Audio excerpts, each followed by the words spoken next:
So let's take a look at these cushion seat covers, 2-pack of PU leather seat covers for passenger and driver. So the width is 2.8 inches and the depth is 21 inches. It has a thickness of 0.35, which gives hard seats a little more cushion than stock.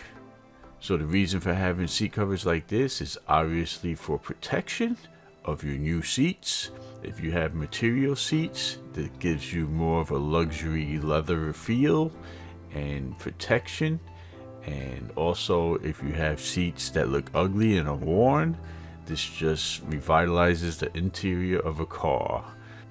They're very soft and comfortable, super easy to install. It has a front pocket in the front for storing cell phones, keeping it out of the view of potential thieves, and very handy for when you need to reach in and grab something.